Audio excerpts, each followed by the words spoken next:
When my mother was in college, she danced with Confederate veterans. To me, it wasn't that far away. My father knew this. My mother knew this. Almost 50 years ago, I joined the Sons of Confederate Veterans. In those days, we weren't concerned about saving monuments or any of those things. That wasn't necessary. In fact, none of us had any remote idea that it would ever come up.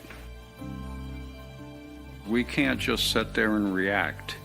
We have to be proactive. Or, as Robert E. Lee said, the best way to disrupt your enemy's plans is to strike first. Everyone should do all in his power to collect and disseminate the truth, in the hope that it may find a place in history and descend to posterity. History is not the relation of campaigns and battles and generals or other individuals, but that which shows the principles for which the South contended and which justified her struggle for those principles.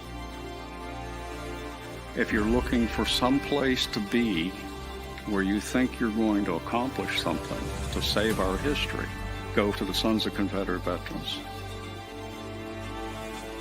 I'm Thomas Lee Jesse. I'm a descendant of Private Daughtery Gilmer, a Confederate veteran.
There is a place, nestled in the rolling farmland of southern Middle Tennessee, a home constructed in 1837, nearly lost to the ravages of war.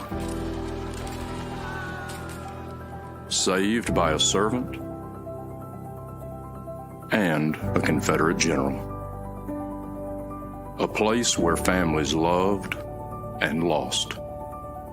If walls could talk, what stories could be told? If a place, a home, can feel love, loss, pain, surely this is one of those places.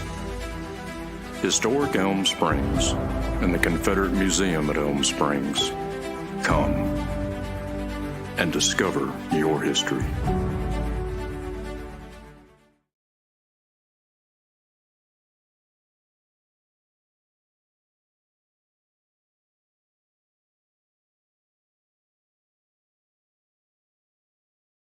Good evening, everyone. On behalf of the Sam Davis Camp and Beauvoir, we'd like to use the Lee Jackson Banquet.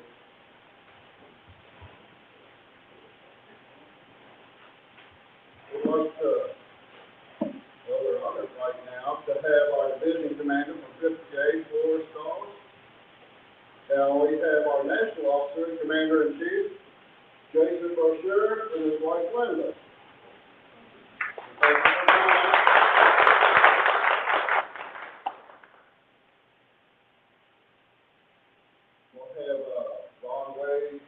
Everyone stand when we do our prayers and our flag pledge.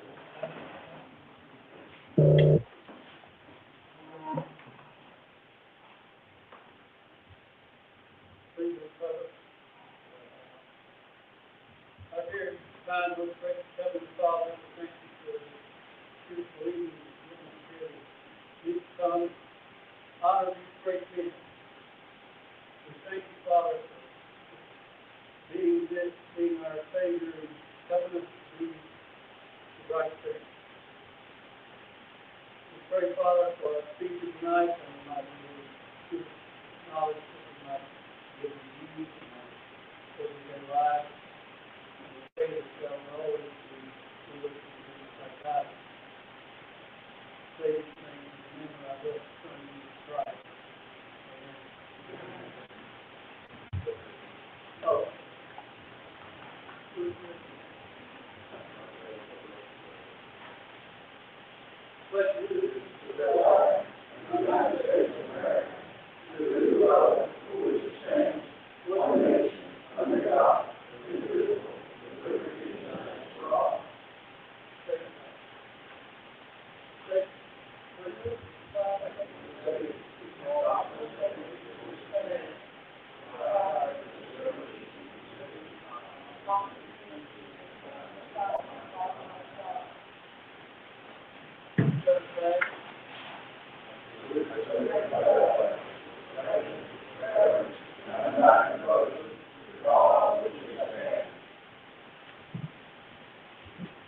Everyone, please stay standing. Watch scheduling.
Now,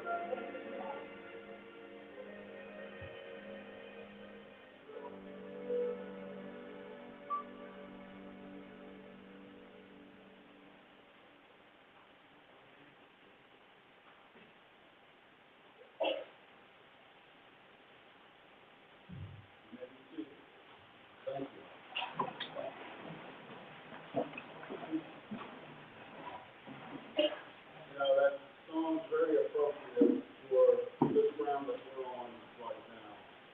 It is holy ground, and it should be treated this way. Just remember that as you walk through this property, the sacrifice that people have made, the other soldiers that are back there, their sacrifice. This should be treated as holy ground. I'd like to call for Betsy Wolf. Betsy.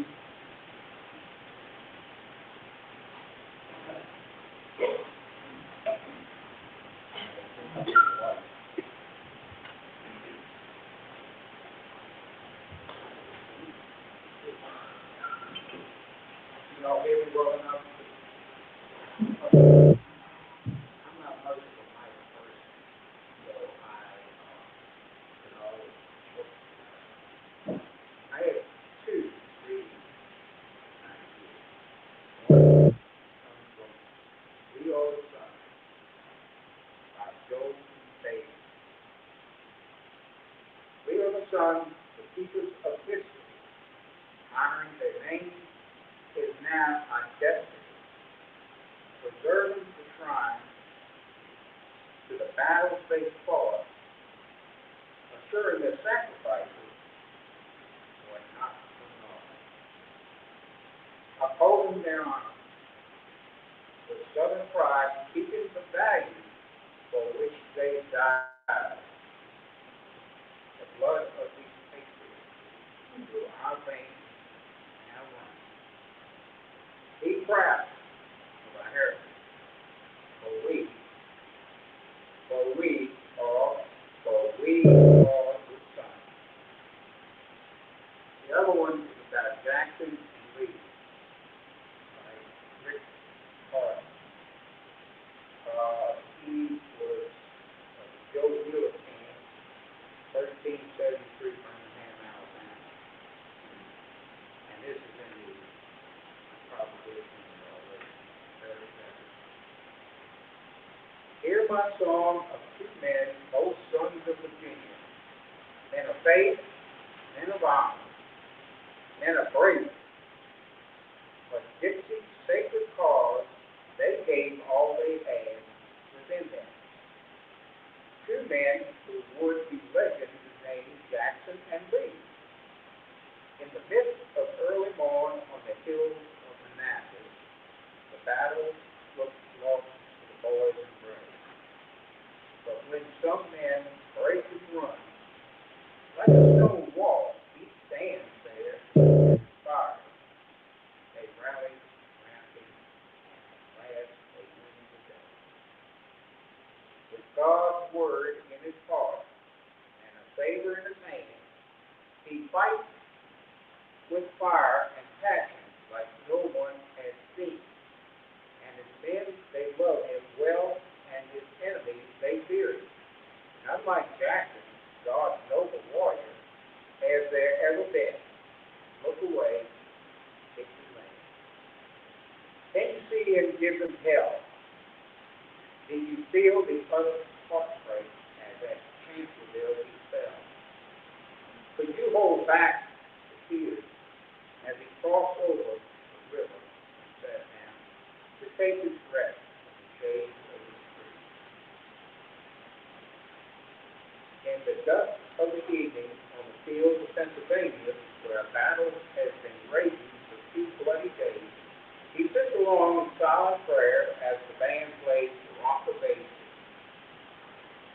He knows that dawn will bring more bloodshed to the ruins of Ray.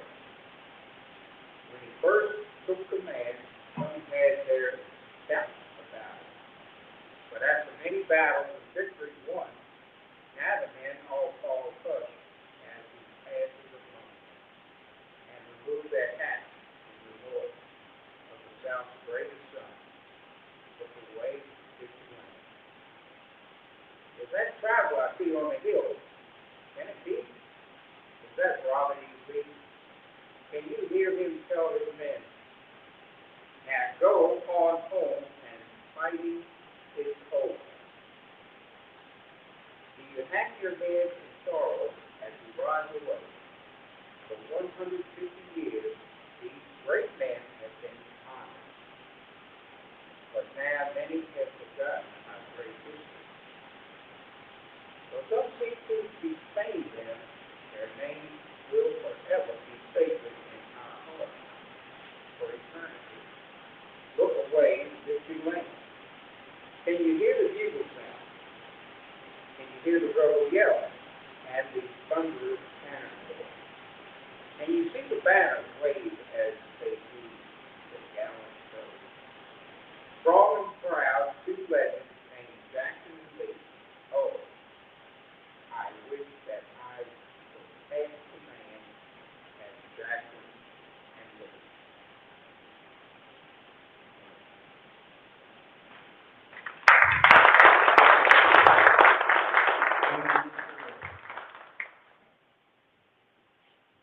You know, when I took this commandership, I didn't know it well enough. But I dealt with all the hiccups that you'll to try to figure everything out. It inspired me to try to inspire other members of the team. I got to know the guys a lot better. I got to make new friends. It's a learning experience. I think everybody in the SCD needs to take an officer's position to see what we go through. It's not just about the one person. It's about us as a whole. Because one person cannot do everything. It takes the whole group to do everything. The support that they give was amazing. You know, I only kind of missed it.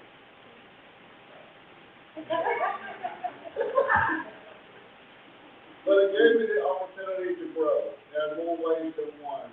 Getting to know, thanks to Joe Newman, the one that has really inspired a lot of knowledge and ancestry and to dig and to learn. Working together with people outside of the SCD to get to know them and be able to work hand in hand with other organizations to get your project accomplished or get whatever you're going for accomplished. I mean, it opens up a vast world, how to deal with people, how to talk to people, the respect. You have to have respect when you talk to these people because they give you respect back. I learned a lot throughout my life through Mr. Randazzo. When my father passed away, he kind of helped kick me along the roadside. So, he's a good man. He's a good father figure. You know. Things like this, you don't really know somebody until you really get to know them. Sit down, have a conversation, and know these people. And then it opens up a whole new world.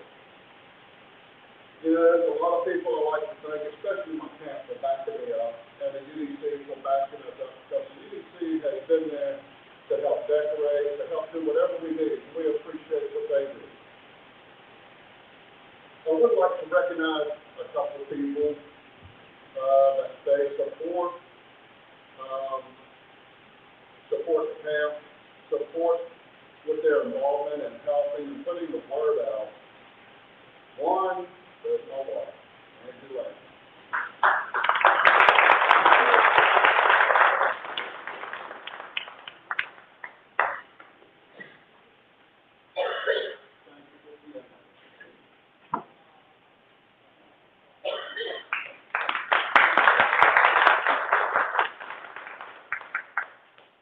The next is, there's a lot of words that can describe this person.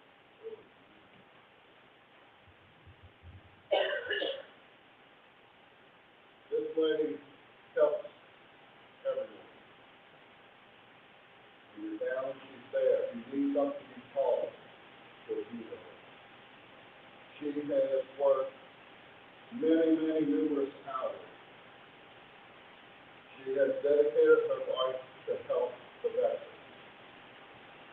I'd like to present a certificate of appreciation for all the care, the work that Mary Nelson has given our United States military veterans.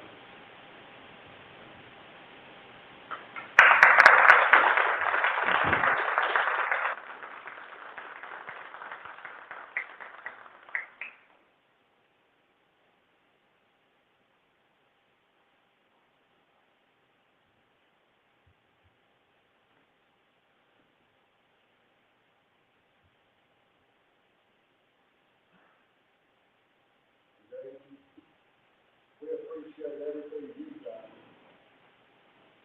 We'd like to give you a little token of our appreciation.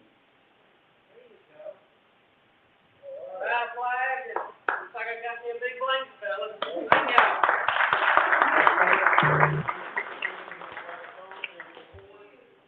And we'd like you to have it close. Thank you for being there.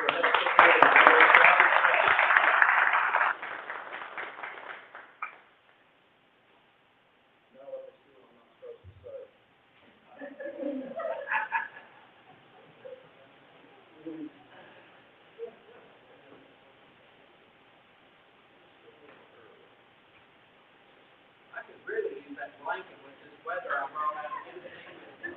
First, I want to apologize. My intention was not to bring the weather out of Tennessee. But it looks like I did. Sorry about that. I need it. Yes, I'll take the real one, yeah. Thank you. I do need one of those. I do hope in the next commandership for this camp that they are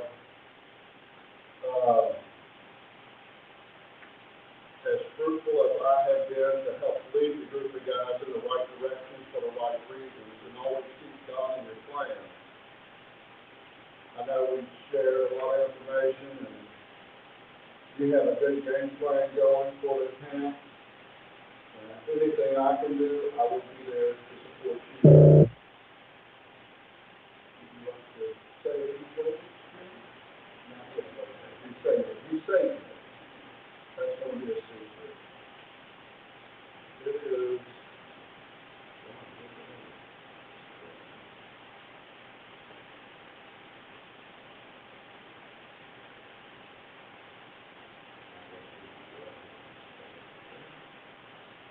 We want to go ahead and get our race set for our meal. After we come back from our meal, our guest speaker will take the mic away from me and tell us you know. John, would you say our lessons?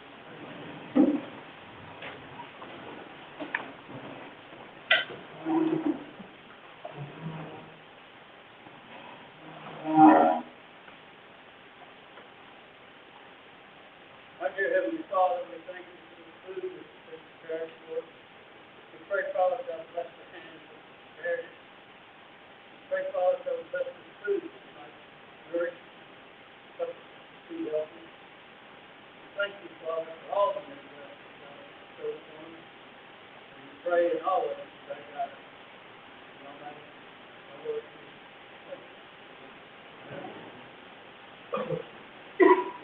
Go ahead. We got the goal.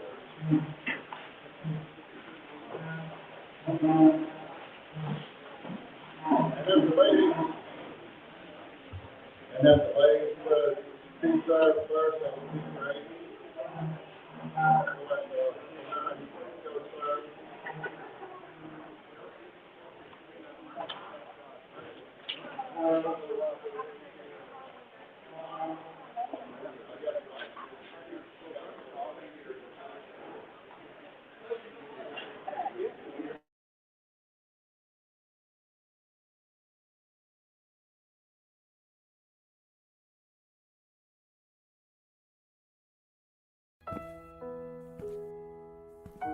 I got into the SCV after receiving an award back when I was in high school. I had no clue what the SCV was. All I knew was that it was a rebel flag and it was supposed to be racist. I decided I would go and look further into it. Everything that we're taught from a very young age is that the Confederacy was wrong. They were treasonous. But it turns out it wasn't just because the South had slaves. This was because of a very fundamental principle of big government. There's nothing more American than keeping the government in line. It's what we were bred to do. It comes down from 1776, Declaration of Independence. It's because we decided to keep a government that we've deemed tyrannical in line. That's what the true definition of the cause is. Me being a young black American and being a part of the Sons of Confederate Veterans is a shock to a lot of people. The black Confederate soldier would have had to have been one of the hardest working soldiers there was. These are men who decided to take up a cause because in the end, it was their own cause. In fact, most owners wanted the slaves to stay back because that was how they were steadily making income. They made a choice to do something that was bigger than themselves. And that's why, as a black Confederate now, it is my duty that I owe them to do something greater than myself. Confederate history is American history, and you cannot separate the two. I am Sammy Travis, descendant of Private Benjamin Rowe, a Confederate veteran.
I've always been proud of my Confederate ancestry, but I never pursued becoming a member of the Sons of Confederate Veterans.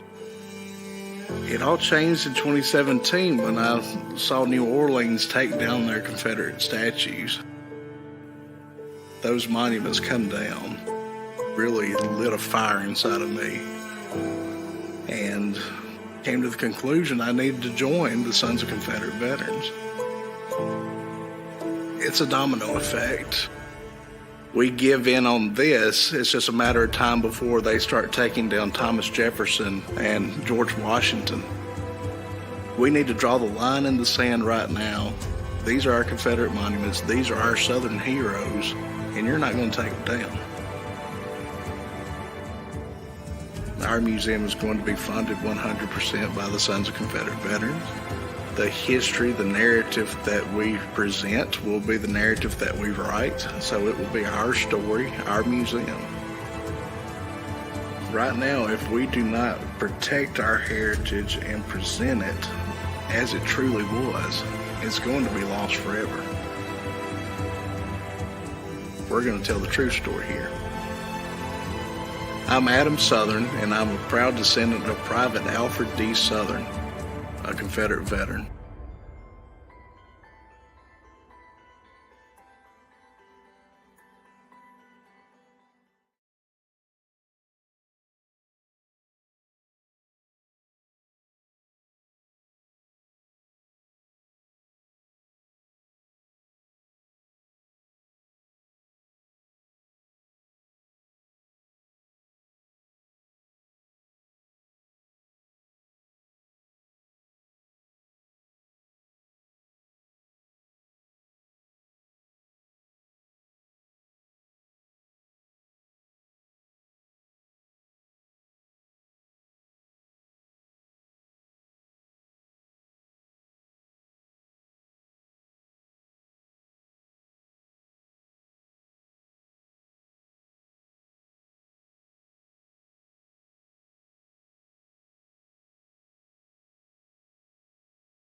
My dad told me he always had a kinship to the battle flag.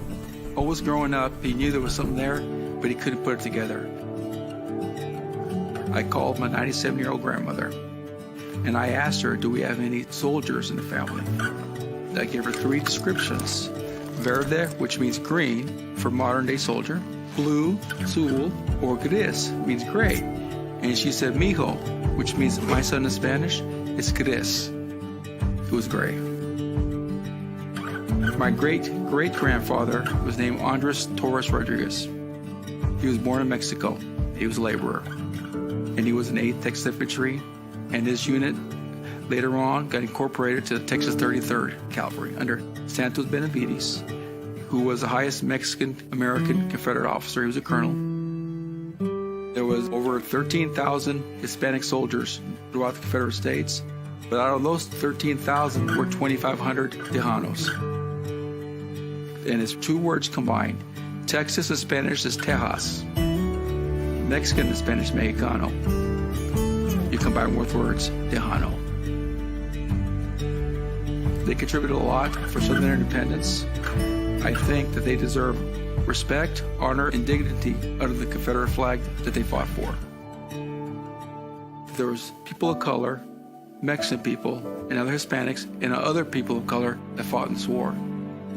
Everyone's reason was different, but primarily they fought in this war for their independence and to protect their homeland.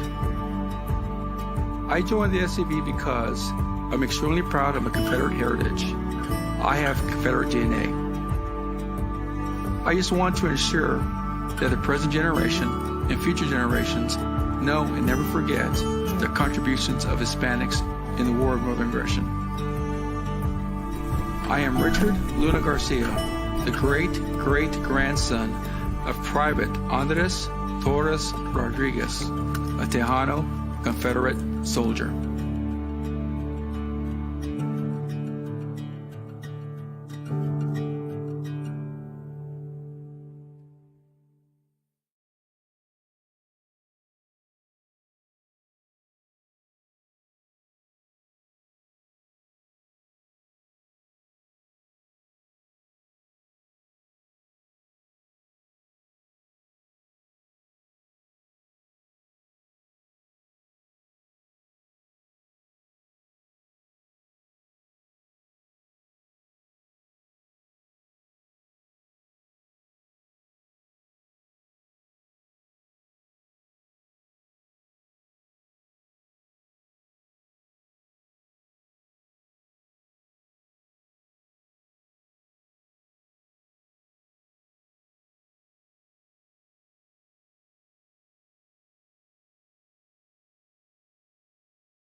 I am Rabbi Thomas Fortenberry. I'm a descendant of Isaac Fortenberry, a Confederate veteran. Many of the people in my family were veterans. As a military veteran, I served with the United States Army. It's important to veterans of all wars to remember those who have passed and what they did and what they suffered. Everyone who serves gives a part of themselves. The SCV is much a part of that. The SCV serves people, not only the people that are involved as members, but the community.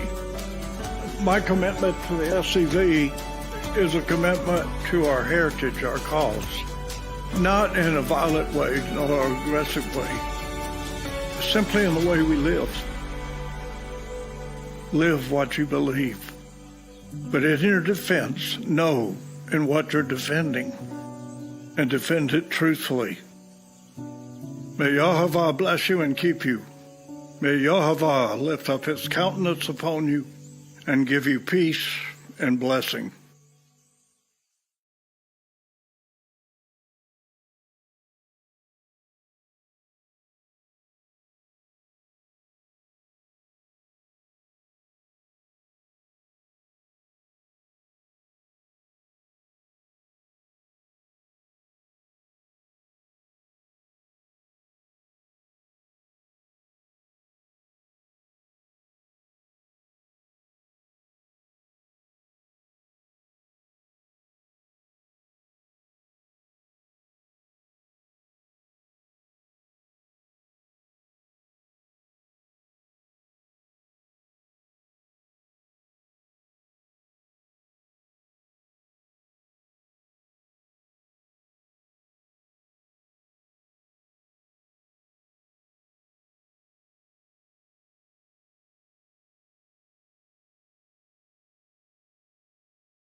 There is a place, nestled in the rolling farmland of southern Middle Tennessee, a home constructed in 1837, nearly lost to the ravages of war. Saved by a servant and a Confederate general. A place where families loved and lost. If walls could talk, what stories could be told? If a place, a home, can feel love, loss, pain, surely this is one of those places. Historic Elm Springs and the Confederate Museum at Elm Springs. Come and discover your history.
I got involved in the SCV because I was essentially born into the organization. My father was a camp commander when I was at a very young age. It is my birthright. My ancestors fought and bled and died. Because of their sacrifice, it gives me not only the eligibility to join, but it's my duty to join the organization. Their blood flows through my veins. Their struggles and triumphs are what made my family what it was, and in a sense made me who I am today. We're to defend the Confederate soldier's good name, that he fought for a noble cause, that he fought for his home, his wife, his children, and his descendants. We're to guard his history, which to me, it's the monuments, it's the headstones, as well as the actual written history of what happened during that war.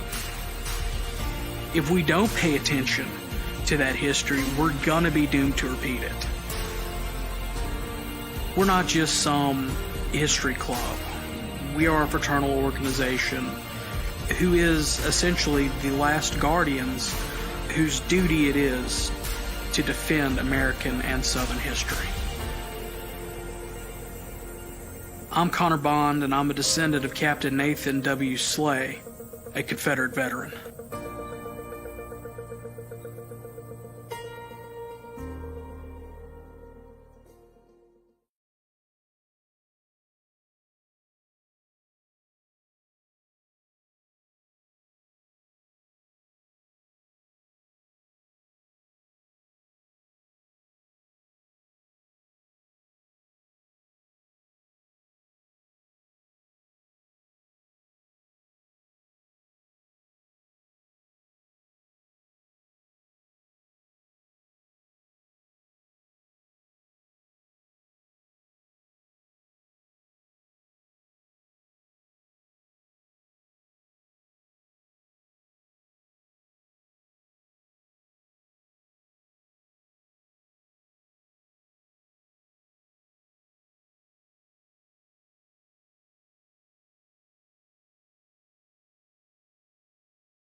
There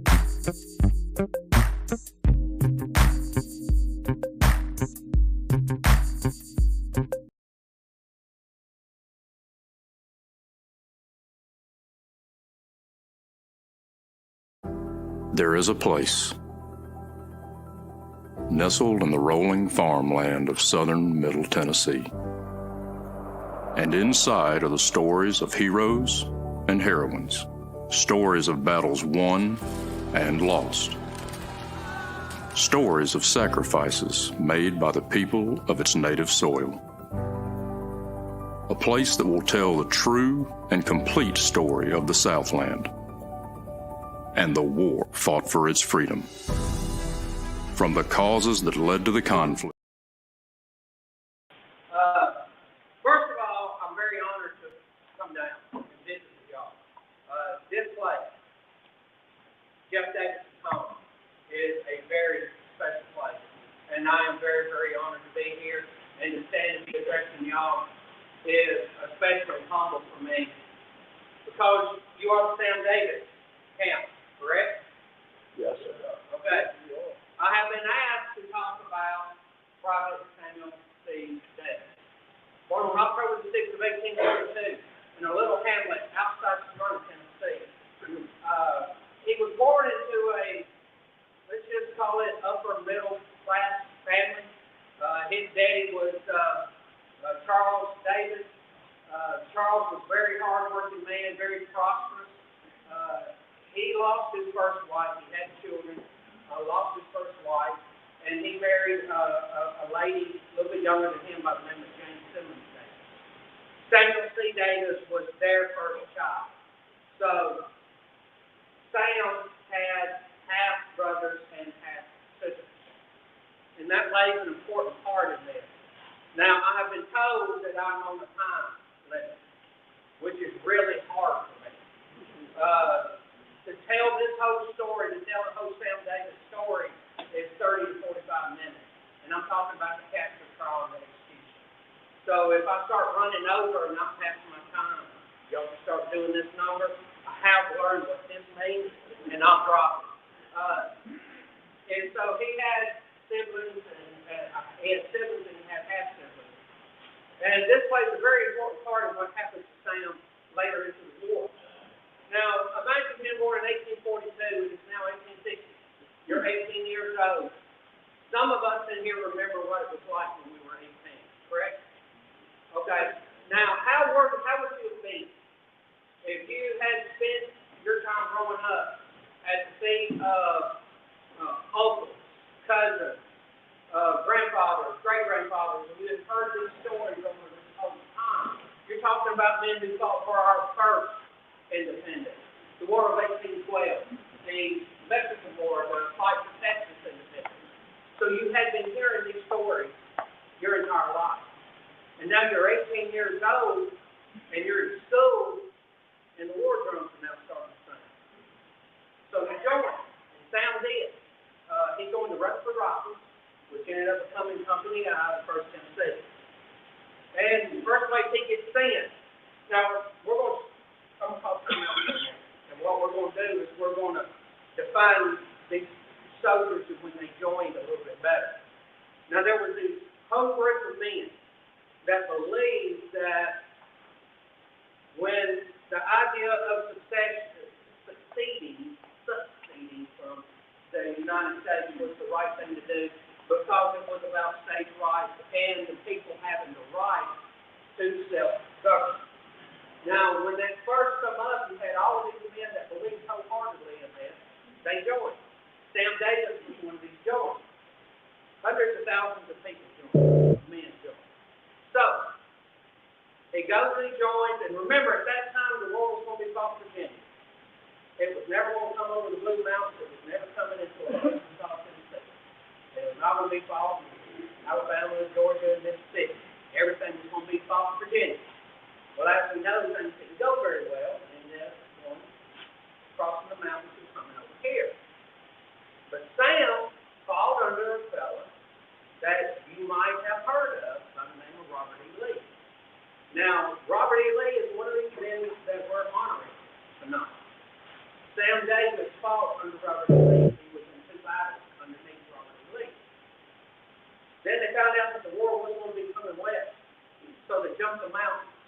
they come west, and then there was a little battle called Shiloh.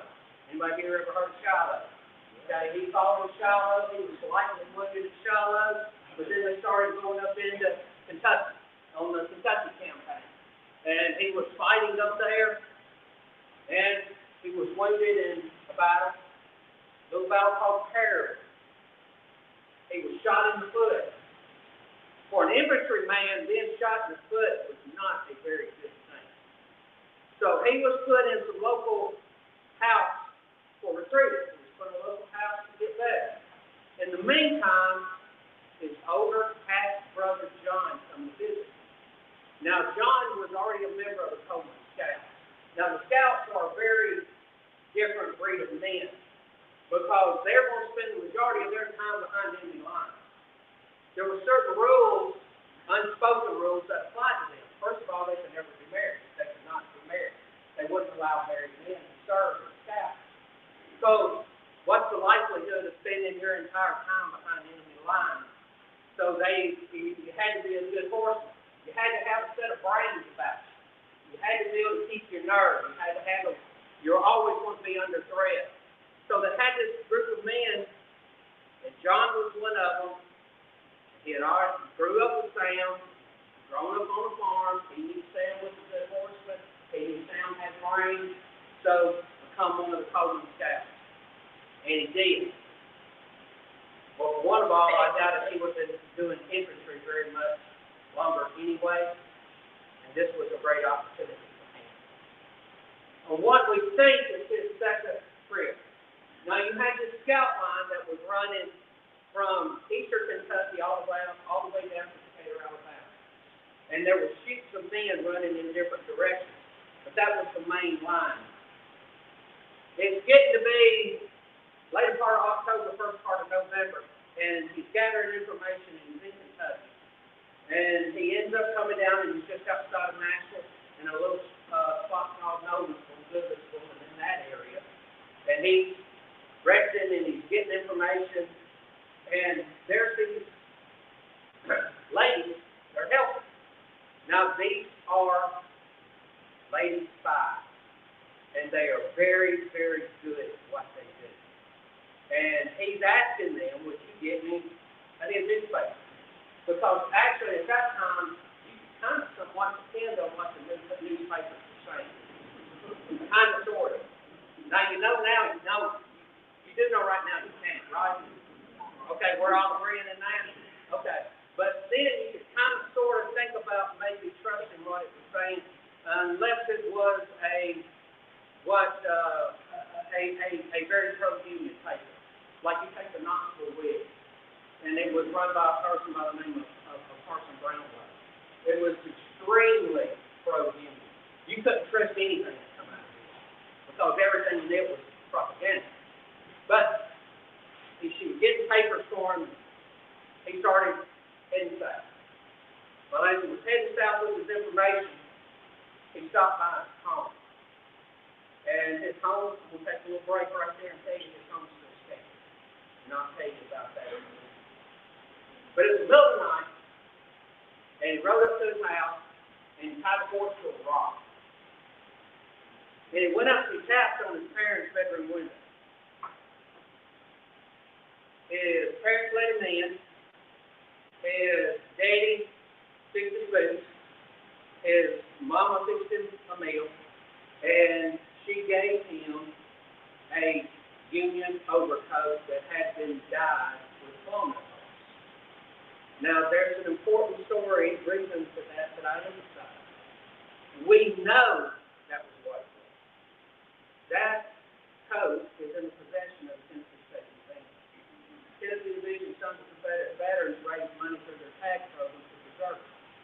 When they did the archaeology of the better term, the archaeology of it, they made the determination that yes, it was a Union overcoat and it had been dyed brown with walnut hulls. That also becomes very important later on in the story. He goes and he kisses his siblings by, disappears into the night.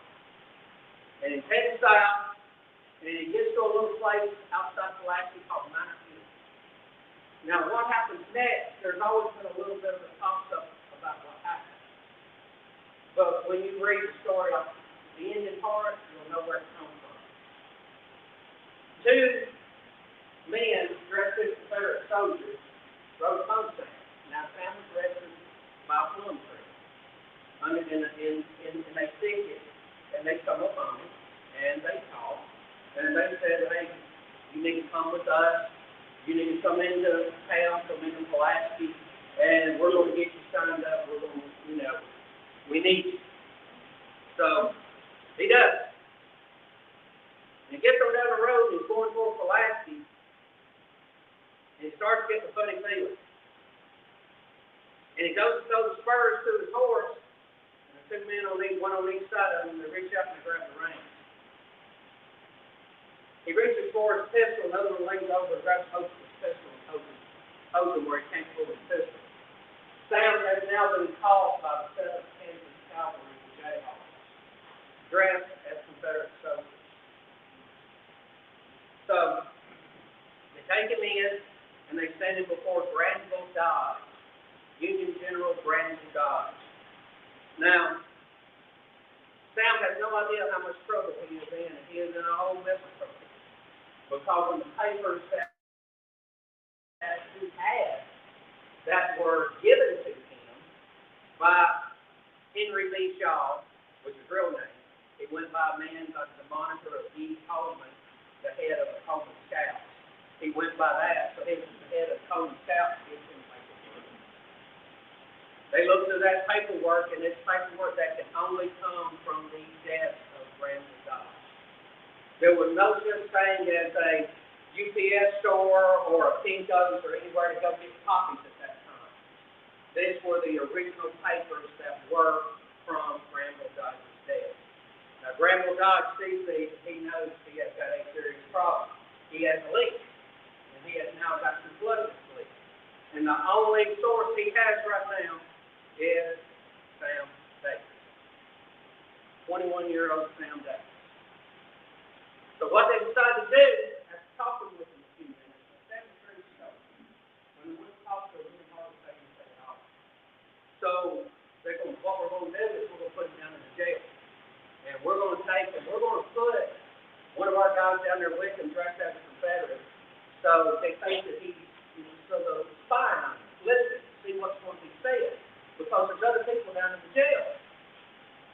So they take him, they're going to put him in the jail, which is in the Giles County Courthouse. And there were already 3 members of Coleman Scouts already in there. But they were not dressed as Confederate soldiers, and they did not have any paperwork on them. They thought they were Confederate sympathizers, and all they were going to do was put them on the prison train to go north. And one of them was E. Coleman himself. E. Coleman himself was one of those that knew that. So they were sitting there listening to all of this, and Sam wasn't saying anything. You had spies down there listening, and none of the men were even looking at each other. They were not talking at each other. They acted like they didn't know each other. Now think about that. You have 4 members of Coleman Scouts sitting in the same jail cell, and they're acting like total strangers. They all knew each other. Tell me the guts on those men. Tell me the steadiness and the nerves of those men. Poor old Sam, because Sam knew that he was in a pile of trouble, was not even sitting on his bunk. He was sitting beside of it in the floor with his head in his hand. They let him stew for a little while, and they went and got him again and brought him back up. And they started interrogating him even more. Didn't say much at all. Stick him back down in the jail. Go down there and interrogate him. Now imagine if you were these men, these other 3 Coleman Scouts I was telling you about. And you're listening to these conversations that they're having. And they're cutting him the deal of all deals. If you can believe them. If they were to keep their word, this was the deal. Tell us who E. Coleman is, because we know you know, because you got this paperwork from him, because one of those things was a letter from E. Coleman to Braxton Bragg. So they knew he knew who E. Coleman was. They knew.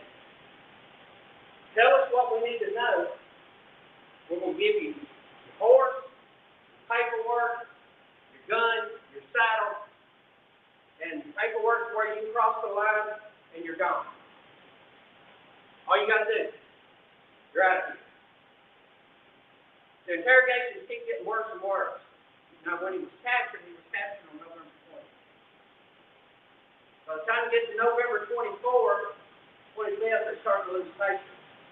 And they tell him that they're going to try him as a spy and a courier.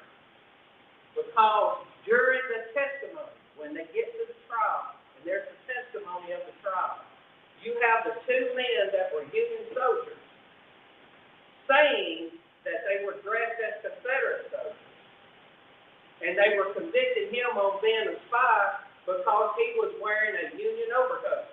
Because one of the things of being a spy is you cannot wear the uniform of your enemy. They were the ones wearing the uniform. And they were convicting him of what they did. And they would say, if you're a courier, oh yeah, I'm a courier. I admit to being a courier. He had no problem with being a courier. He hated being called a spy. He was not a spy. I carry papers from one place to another. That's my job. Well, they tried. Surprise, surprise, found him guilty. They didn't even have the guts to tell him.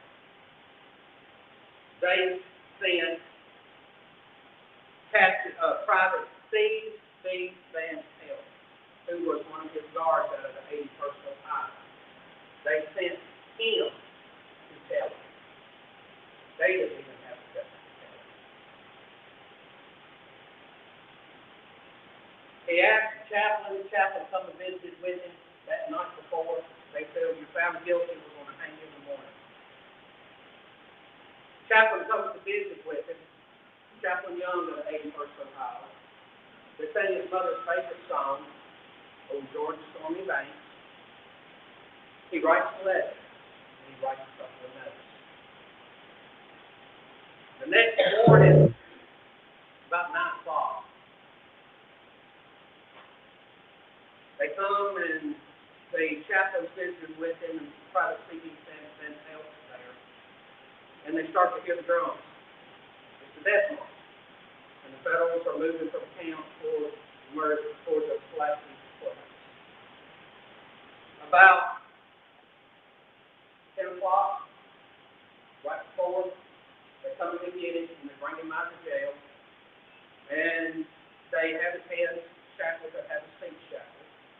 They make him sit on the back of his own coffin, and they ride a quarter-mile east of town where they have a gallows. Now, when Sam was getting up on the wagon, he looked at the jail.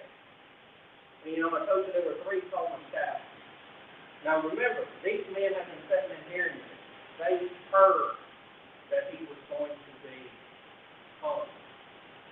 And you do realize all he had to go was, there's one, and there's one. Oh, by the way, this is Coleman. That's all he had to do. They knew that's all they had to do. 2 of those men were standing in the window looking at him, and they nodded their head. The third one wasn't there because he escaped in the middle of the night. Billy Moore. He was watching the guards on the make the rounds and rounds, and by that time he had lost down to, he was probably about the size of a straw, because you know how thin those boys got during that war. And he slid out through a window and jumped from a second-story window.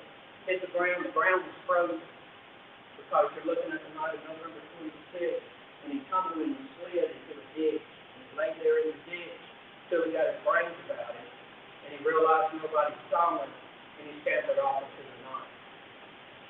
So he didn't witness it. But that's important to know, because Billy Moore was supposed to be carrying the papers Sam was supposed to carry. Billy Moore had wore his horse out.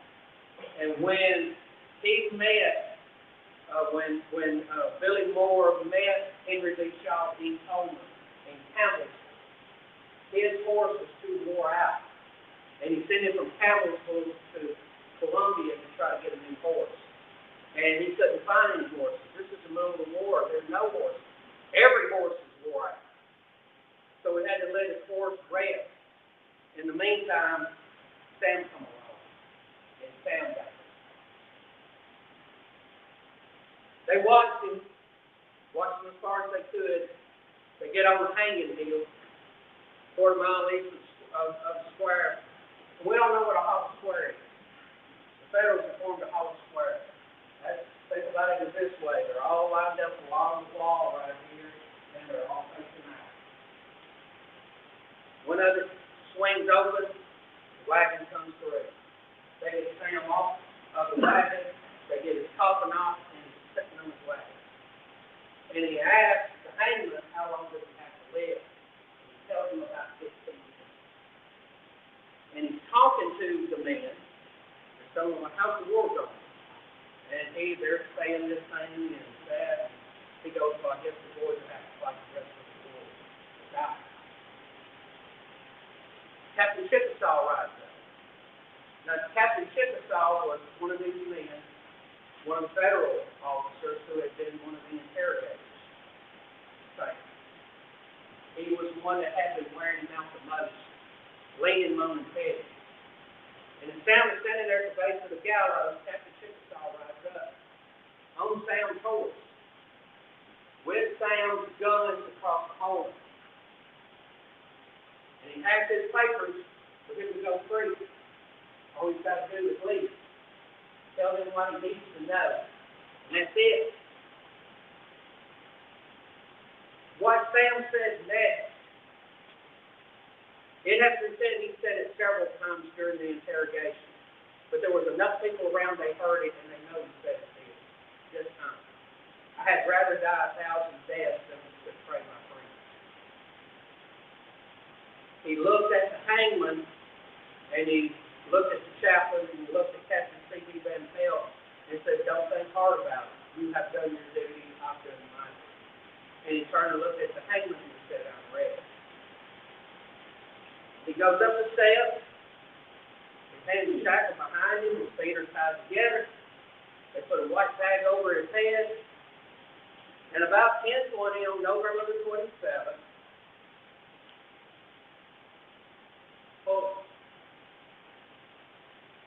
fall doesn't kill Sam, doesn't break his neck. Takes him over 3 minutes to die with his Jefferson. Twisting and turning. Men who had witnessed Federals, who had witnessed Shiloh and Terrible and all of these other battles were turning around and hoping to land because of how ghastly it was. Sam hung there for another 15 minutes and they shut him down. And they put him in his coffin and they wouldn't bury him in Maplewood Cemetery with a bunch of other Confederates. There have been rumors floating around that Federals had called him spy. The Davis family feels the worst, but they didn't know the true story. In the newspaper, December 3rd, out of Nashville, read the article that the Federals had captured him, and they called him Sam Banquet. Now imagine being a mom and a dad and reading that in the paper. That's not the son. You got John Kennedy. John Kennedy was one of the caretakers there. In fact, he was the main guy over the farm. But John Kennedy was a young man himself. He was only 25 years old. And they got him, and they sent Sam's half-brother, Oscar. And Oscar was 15. And they said, we need you to go get the body. They left him there in a wagon with enough food, 2 mules, and they leave Smyrna, Tennessee to go to Nashville, where they have to get the paperwork to be able to travel. And it's a hard time for them to get the paperwork. But they finally manage to get the paperwork and they end up buying a metal coffin. And they leave there and they go to Pulaski, Tennessee, about 100 miles away. Along the way, can you imagine if you were John Kennedy? You're going to get Charles Davis, your boss's 21-year-old dead son, and you've got his 15-year-old son riding with you, and you're riding in Union-occupied territory. All of Middle Tennessee at that time was Union-occupied territory. So they ride down don't have many problems. They do get stopped and asked every little community in town they go through because there's federal guards everywhere, and they have to show this paperwork. They end up getting down to Pulaski, and they go before one of the judges there, one of the provost marshals, to be able to pick up the body. Now, the provost marshal is already in a particularly bad mood, and nobody knows why. Maybe he just was. Maybe that was his nature. But he was in a bad mood, and when John Kennedy walked up and he left Oscar out with the horses and the mules in the wagon, when he walked in, he just started going after John Kennedy. What do you want? Why are you here? I don't have time for these things. What do you want with me? And he tells him, I'm here to pick up the body of Senator Davis. The man is sitting at his desk, and John Kennedy writes that the man's attitude completely changed. He stood up, walked around the desk, shook the man's hand, tell his parents that he died like a hero. He died as proud as a man can go. Because everybody knew, Sam knew. He goes, I got to dig the body up tomorrow. I don't have a problem digging the body up. No, sir, you will not have a problem. If I had to, I have an entire regiment with you to make sure you get the body up. Next morning, daylight, they start digging the body up. John Kennedy says that as the time goes, he noticed the federal soldiers all the way around him.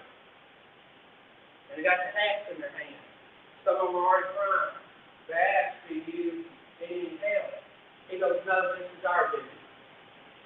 And him and Oscar dig the body up. Dig the body up. They bring the coffin out, the wooden coffin out. They pop the lid off of it. And Sam has his coat on. Now, when they went to leave Smyrna, Sam's mama gave John Kennedy a piece of the lining that was on the inside that she had put in the coat. Remember, it's wintertime. So she had put a lining on the inside of the coat. This is the Lindsay that I did it on. He takes it with him, opens the jacket up, and that. So, bag's still over the head. They untie the rope, take the bag off his head, although his face was turned black. Oscar recognizes him and says, oh my God, Sam. I can be 15, seeing that. They put him in the coffin and they start back.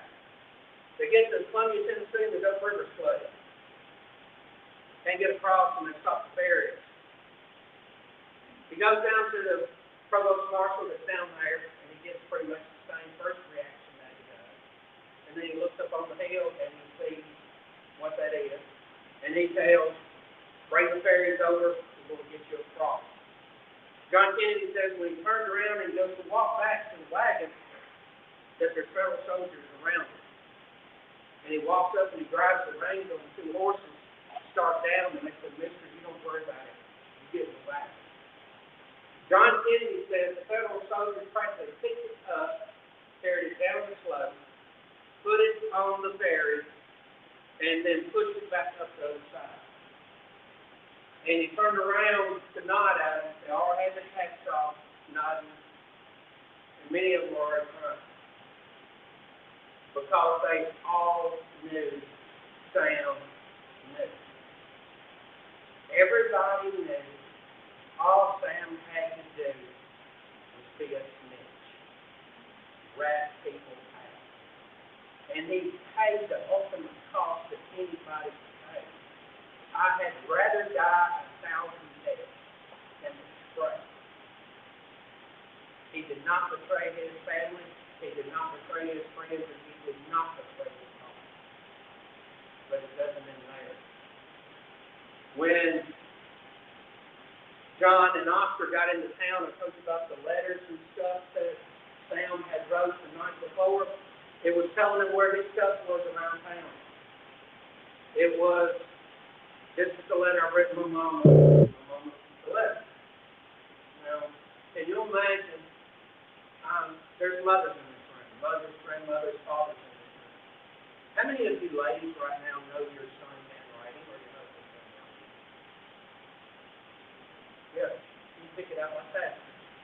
Imagine reading this in your own son's handwriting. Dear mother and father, I regret to have to inform you that I have to die tomorrow to be home by myself. Read that in your own son's handwriting. And then he says, Mother, Father, do not grieve for me. It will do no good. Tell the children that I love them. And then there was a P.S.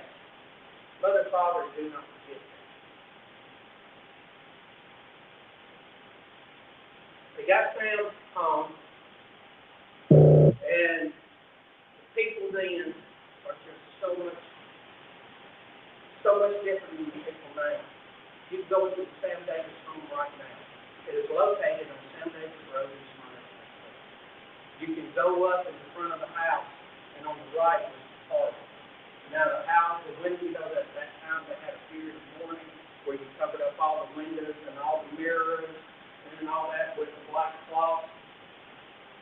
Sam's body laid in the front of that parlor for nearly 7 days. The stench in the house was so bad they had to burn the drapes, they had to burn the rugs.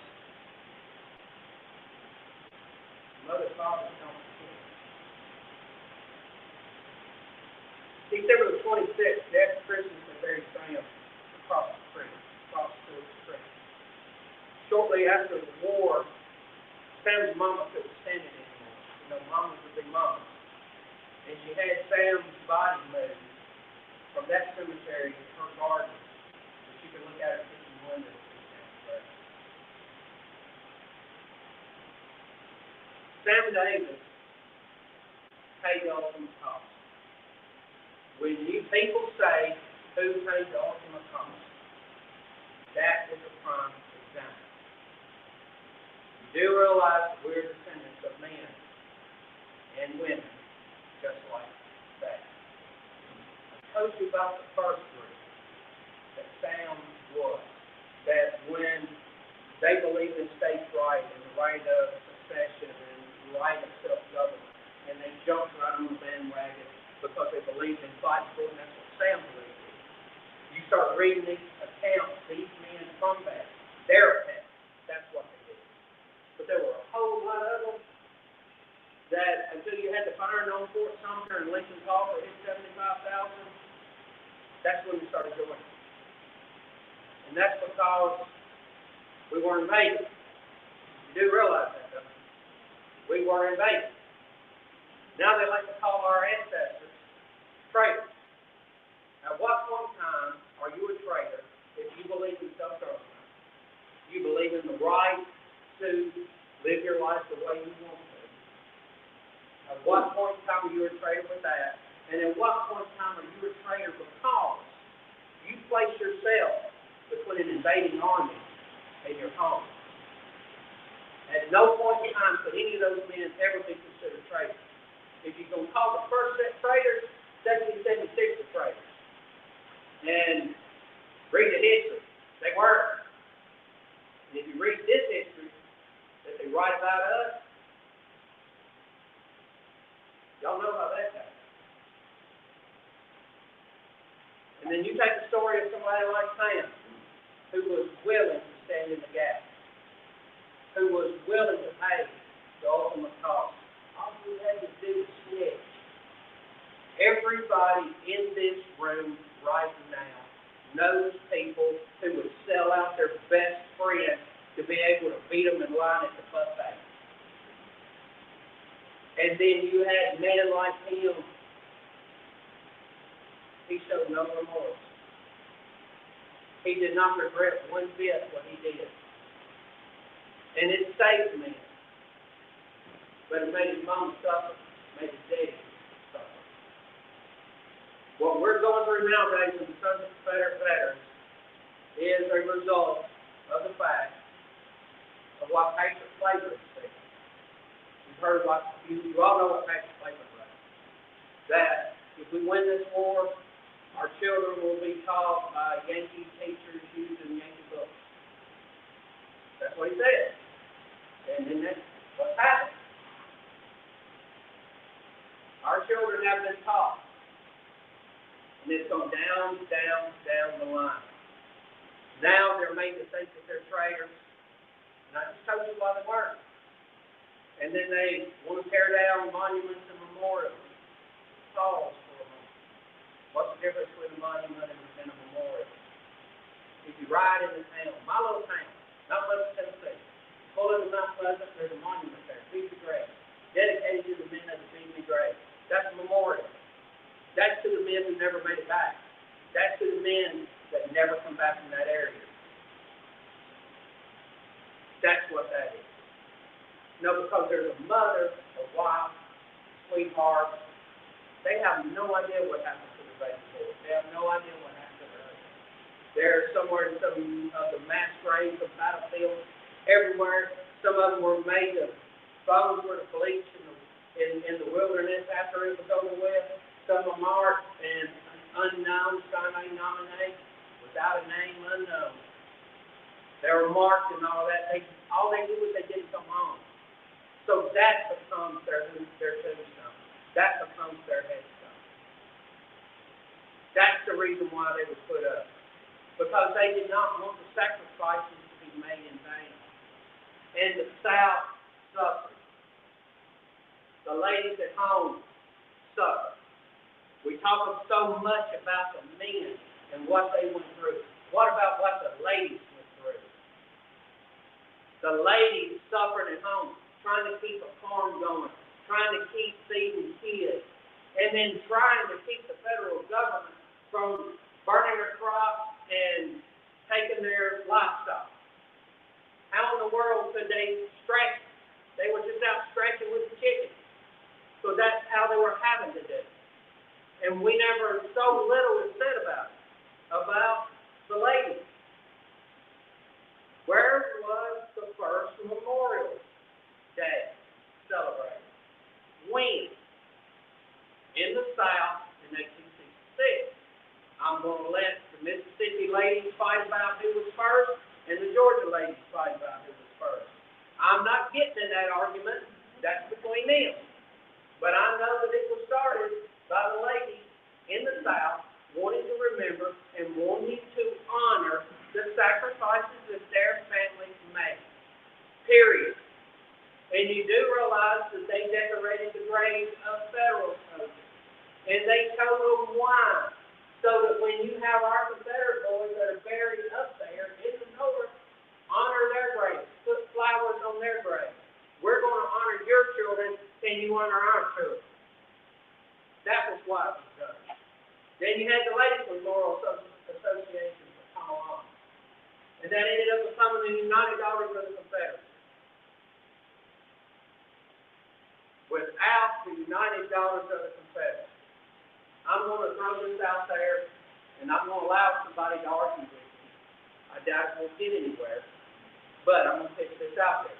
Without the United Daughters of the Confederacy, I doubt there would ever have been a United Confederate veteran.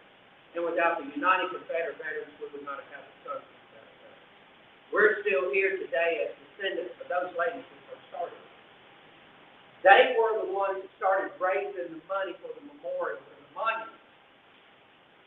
Book sales, cake sales, cookie sales, anything they could do, raising money, nickels, dimes, and quarters at a time.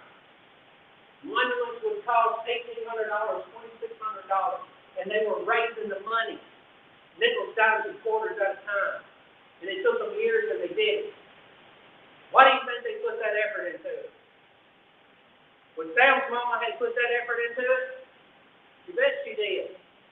Because her baby boys had to sacrifice, and she wanted that sacrifice to be remembered. So they raised this money, and they started putting the monuments up, and they started putting the memorials up. I'm willing to venture to say that without the United Daughters of the Confederacy, I don't know if we would have any monuments and memorials up. It's not very, very few, especially all of those ones that are under the center. And you do know why it took that long for them to start putting them up. You do realize how destitute the South was at that time. A 4-year war had been raged in its heartland, and they did not have the money to the means, and the resources. But as soon as they did, guess what they did? They honored and remembered their son. Now, people have asked, what about Arnold? I'm thinking of jump ship big time. I want to take a break. People ask about Arnold. You do know that the National Sons of Confederate Veterans voted not this past Thursday, but Thursday before, to go into the lawsuit over the removal of the reconciliation monument in Parliament. The General Executive Council felt like it was a high national shipping matter, and they voted to get into it. We did know that they're trying to remove the reconciliation monument in Arnold. And then we have other stuff going. Anybody here ever heard of a general by the name of Nathan Bedford Forrest? Okay, people heard of him? Good. Okay, Nathan Bedford Forrest was buried on the grounds of Ellis Franklin. And you know, there was this plaza that comes from Memphis, 50 feet deep, 75 feet wide. Well, that was originally designed by a fellow named by the name of Charles Henry Niehaus. Now, Charles Henry Niehaus designed the plaza, and he designed the equestrian statue, which was Forrest on top of King Philip. That was their tombstone in Memphis. What's that? Well, we got a host of plans, and we thought, you know, that we just put this whole thing back as it was originally intended, because Charles Henry Niehaus worked with the children of Nathan Bedford Forrest, his son, to put that back to the design. He worked with the son of Nathan Bedford Forrest. And we're now working with the great-great-grandson of Nathan Bedford Forrest to put all of this back up.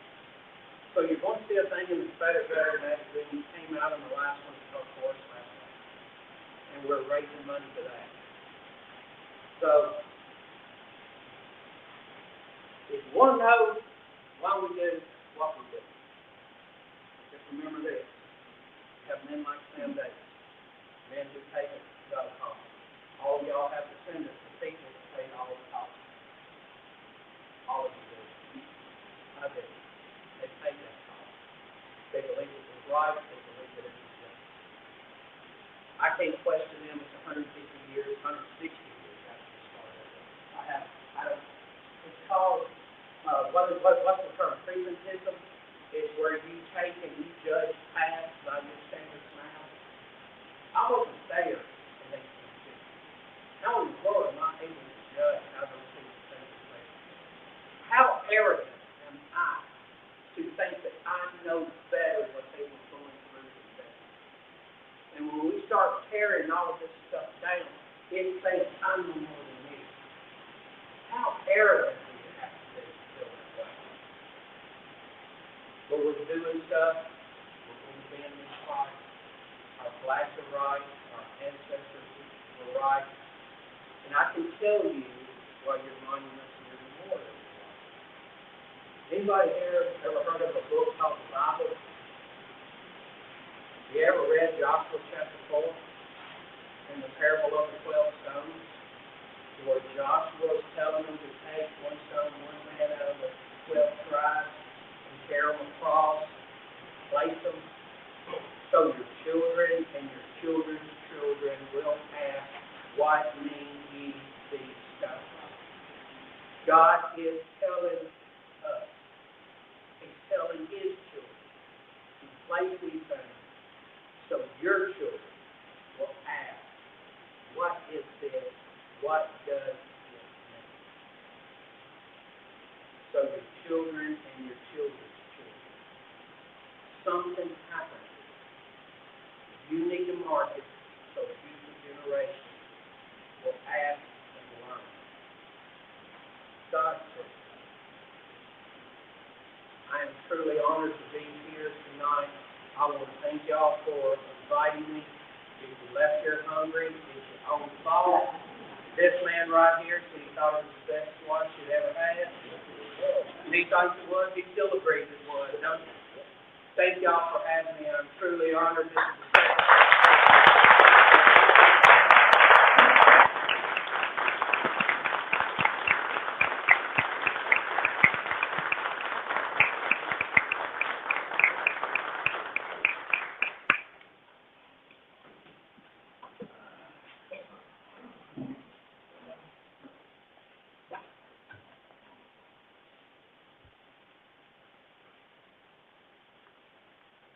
time, I'd like to ask Joe to come up for a reading.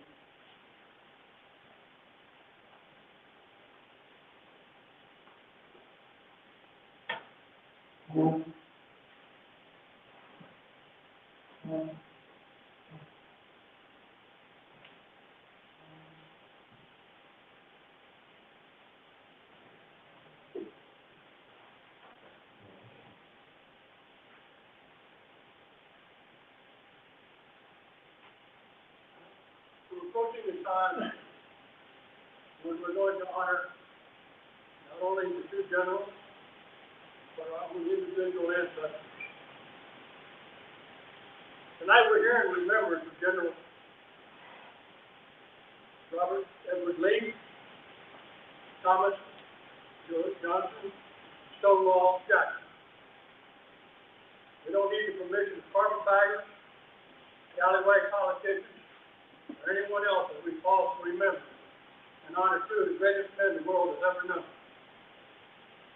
Duty, honor, valor, and an unwavering devotion to God and Commonwealth. Qualities they had that earned them respect and admiration all over the world.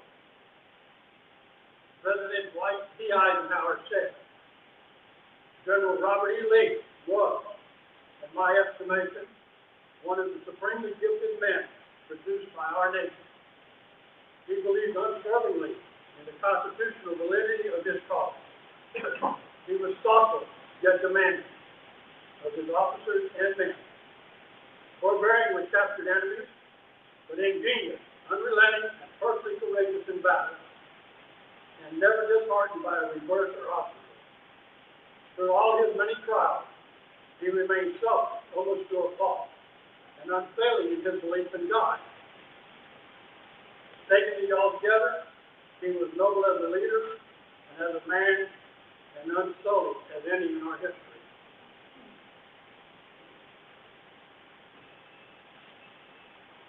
General Jackson was a very devoutly religious, God-fearing man. He was also a fearless warrior. Letters and diaries after the war describe both sides. His aide, Major Hunter McGuire, once asked, "How horrible is war? What can we do? These people of the North, without any warrant of law, have invaded our country, stolen our property, insulted our defenseless women, hung and imprisoned our helpless old men, behaved in many cases like organized bands of cutthroats and robbers. What can we do?" "Do, Major McGuire," replied Jackson, "why, shoot them." P.G.T. Beauregard, whose favorite general was himself, remarked that Jackson's capacity for war only seems to be limited by opportunity for its display. Jackson does not stay behind and say go, but says, "Come on, boys, let's beat the hell out of them damn Yankees." General Jackson, when addressing the women of York, Pennsylvania, about their safety upon the arrival of his troops, said the following: "Our southern homes have been pillaged, sacked, and burned. Our mothers, wives, and little ones driven forth amid brutal insults of your soldiers. Is it any wonder that we fight with such desperation? Unnatural vengeance would prompt us to retaliate, but we scorn to war on women and children. You are safer now than you have ever been." In honoring these two, we also honor all those who served the Confederacy. Men who were willing to give life and limb on the field of battle, and the women who supported their efforts in the home front. The old Confederate soldier is the most unique character the world has yet produced. When the Supreme Iron came, he made good and taught the whole wide world the lesson it will never forget. We will do well to cherish the spirit of our soldiers, exhibited to preserve the traditions and chivalry of our Southland. Honor their valor. Emulate the devotion with which they gave themselves to the service of their country. Never let it be said that their sons in the southern states have forgotten their noble events. The war ended in 1865,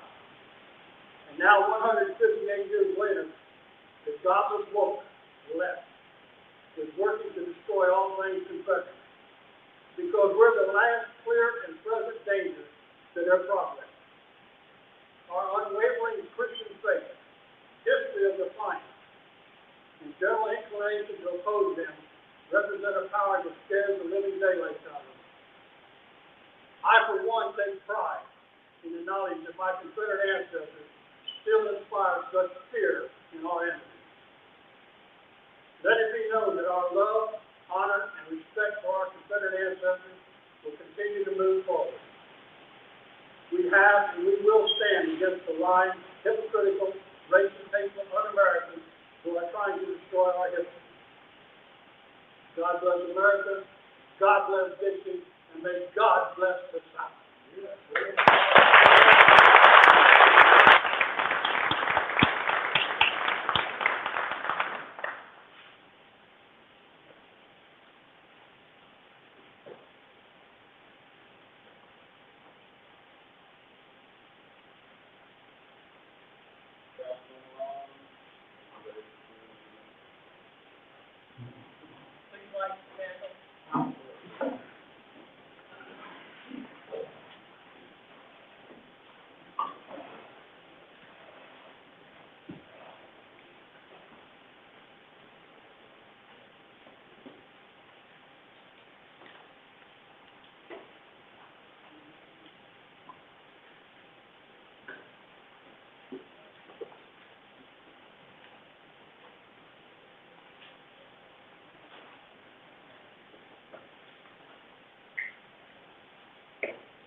We'll start back there with first, and work our way forward in this song. Okay? Please stand.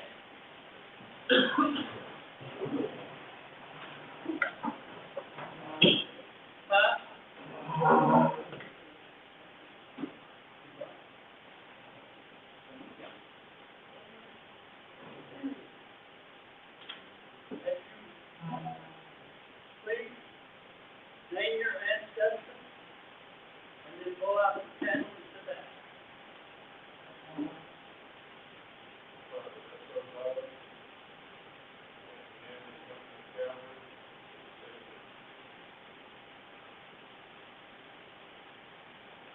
Stephen Curry, the ancestors of the South.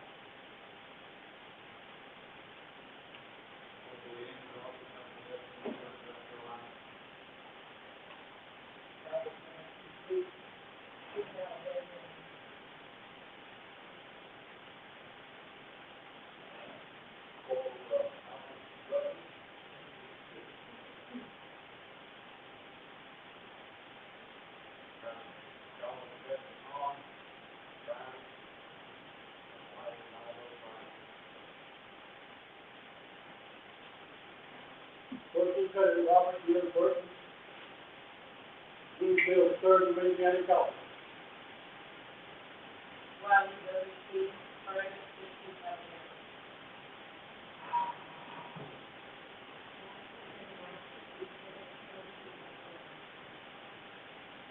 Pride of C.C. Long, Alabama, Calvary.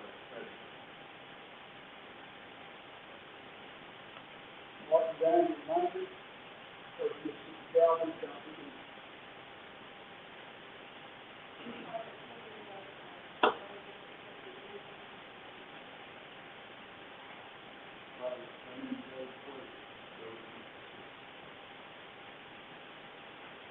Robert Lost Tucker, Mississippi 37, Tiffany Hines, Captain Oliver Overstreet, Fox.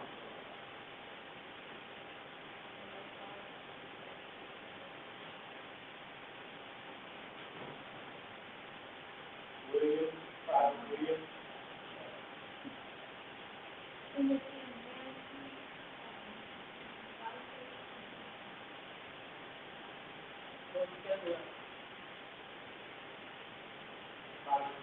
Williams and Allison Friend from the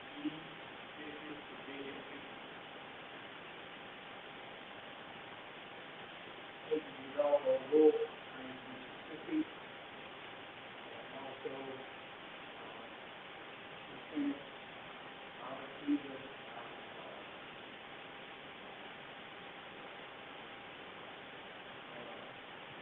George Washington, Wilson, Mississippi,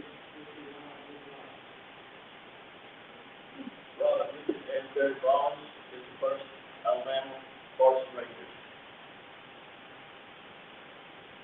Jason Wilkes Boshier, 48th Tennessee Infantry, Company B.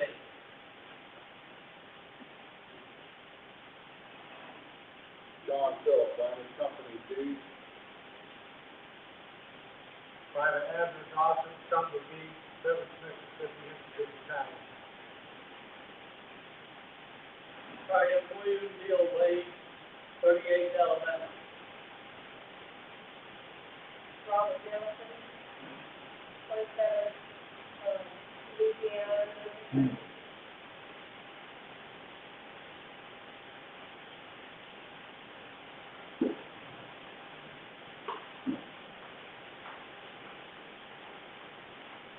We start off with Sam Davis. We've already, I usually give a little feel about it, but we've already had a complete history of it tonight. And why we honor him.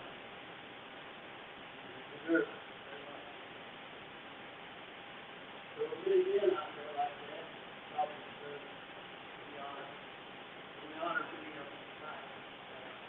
We honor the rest of them. We honor that person. Good, heart, good to give it all.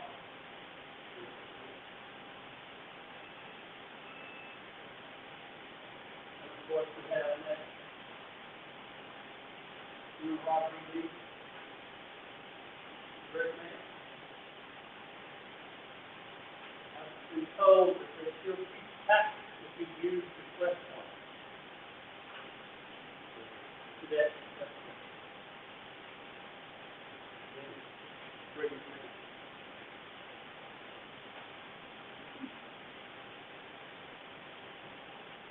Then of course we have General Jackson.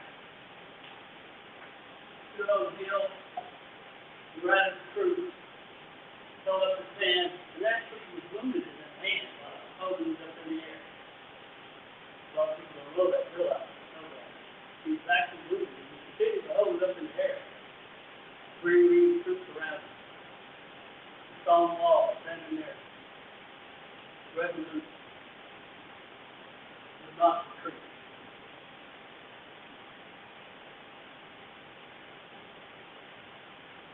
And of course, we have our great president. Man who did not want to speak from the music. The words settled in a better way than another way. But realize in the end,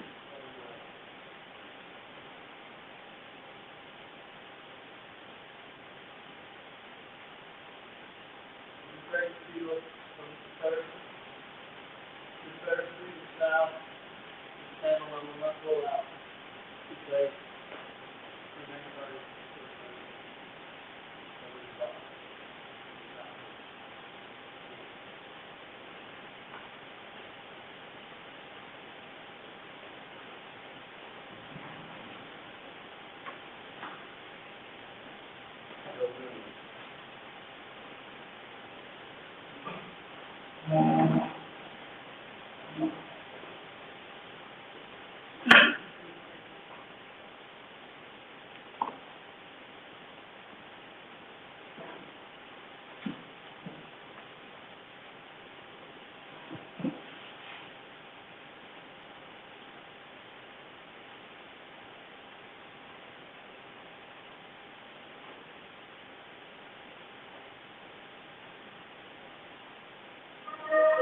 Ladies and gentlemen, please stand for our Confederate anthem.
Mr. Wolf.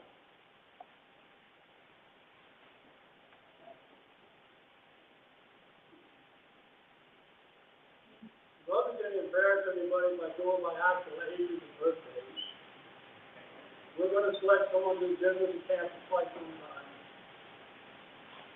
The commander is going to cut the first slice of cake and give it to this gentleman who has, for a number of years, carried the flag of our Confederate cause.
Jason Smith will represent our newest members, the ones who will, from now on, into the future, carry our flag,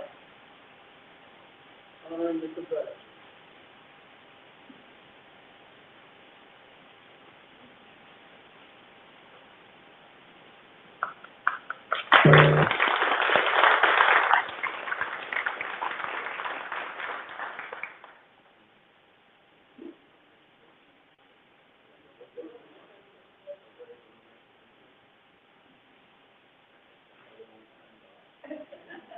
Everyone, please, have a piece of cake.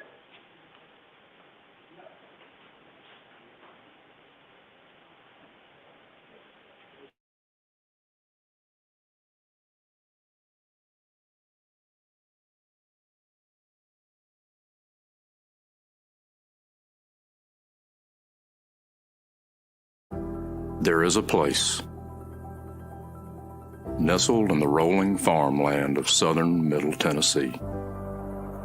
And inside are the stories of heroes and heroines, stories of battles won and lost, stories of sacrifices made by the people of its native soil. A place that will tell the true and complete story of the Southland and the war fought for its freedom. From the causes that led to the conflict to the modern-day struggles to protect Southern history. Historic Elm Springs and the Confederate Museum at Elm Springs, a place where the story of the Southland and its historic struggle is preserved and told. Come and discover your history.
when my mother was in college, she danced with Confederate veterans. To me, it wasn't that far away. My father knew this. My mother knew this. Almost 50 years ago, I joined the Sons of Confederate Veterans. In those days, we weren't concerned about saving monuments or any of those things. That wasn't necessary. In fact, none of us had any remote idea that it would ever come up. We can't just sit there and react. We have to be proactive. Or, as Robert E. Lee said, the best way to disrupt your enemy's plans is to strike first. Everyone should do all in his power to collect and disseminate the truth, in the hope that it may find a place in history and descend to posterity. History is not the relation of campaigns and battles and generals or other individuals, but that which shows the principles for which the South contended and which justified her struggle for those principles. If you're looking for some place to be where you think you're going to accomplish something to save our history, go to the Sons of Confederate Veterans. I'm Thomas Lee Jesse. I'm a descendant of Private Daughtery Gilmer, a Confederate veteran.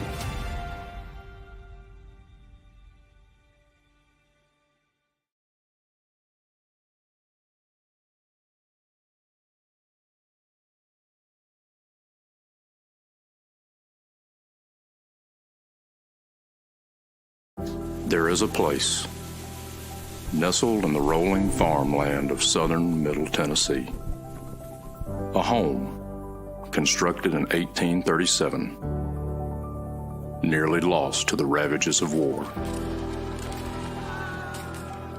Saved by a servant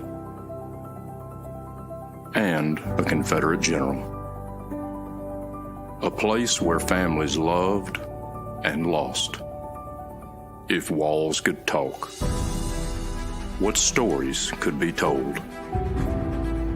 If a place, a home, can feel love, loss, pain, surely this is one of those places. Historic Elm Springs and the Confederate Museum at Elm Springs. Come and discover your history.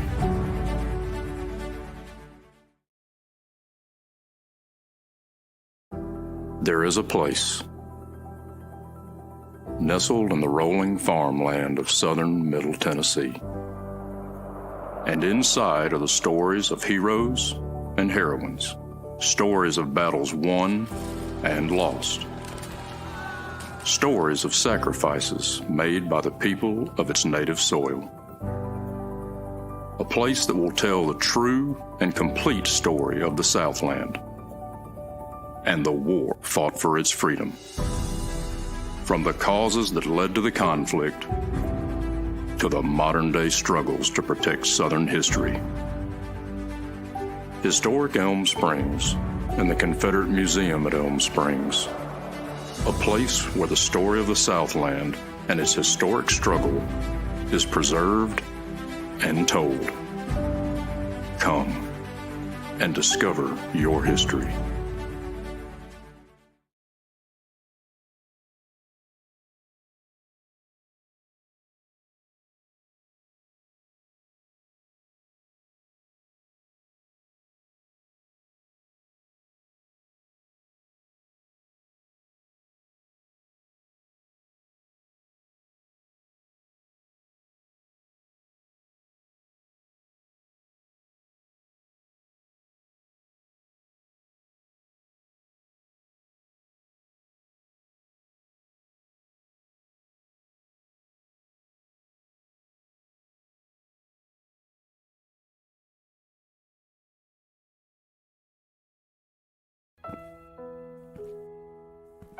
I got into the SCV after receiving an award back when I was in high school.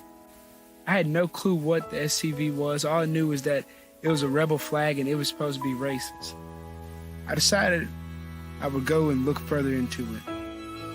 Everything that we're taught from a very young age is that the Confederacy was wrong. They were treasonous. But it turns out it wasn't just because the South had slaves. This was because of a very fundamental principle of big government. There's nothing more American than keeping the government in line. It's what we were bred to do. It comes down from 1776, Declaration of Independence. It's because we decided to keep a government that we deemed tyrannical in line. That's what the true definition of the cause is. Me being a young black American and being a part of the Sons of Confederate Veterans is a shock to a lot of people. The black Confederate soldier would have had to have been one of the hardest working soldiers there was. These are men who decided to take up a cause because in the end, it was their own cause. In fact, most owners wanted the slaves to stay back because that was how they were steadily making income. They made a choice to do something that was bigger than themselves. And that's why, as a black Confederate now, it is my duty that I owe them to do something greater than myself. Confederate history is American history, and you cannot separate the two. I am Sammy Travis, descendant of Private Benjamin Rowe, a Confederate veteran.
I've always been proud of my Confederate ancestry, but I never pursued becoming a member of the Sons of Confederate Veterans.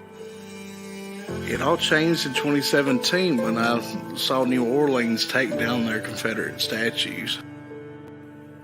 Those monuments come down really lit a fire inside of me, and came to the conclusion I needed to join the Sons of Confederate Veterans.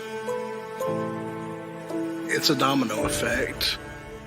We give in on this, it's just a matter of time before they start taking down Thomas Jefferson and George Washington.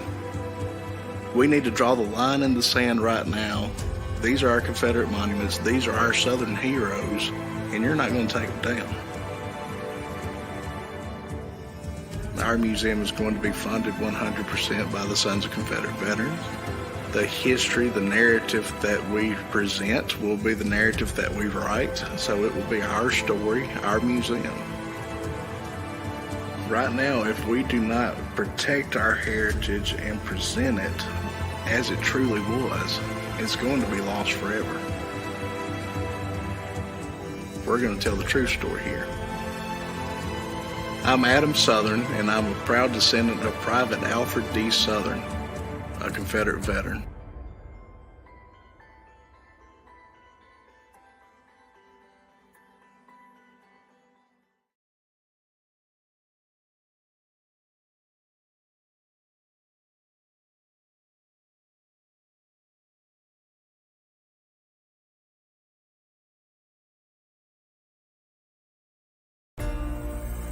I got involved in the SCV because I was essentially born into the organization.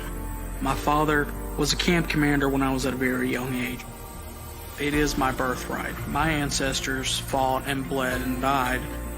Because of their sacrifice, it gives me not only the eligibility to join, but it's my duty to join the organization. Their blood flows through my veins. Their struggles and triumphs are what made my family what it was, and in a sense made me who I am today.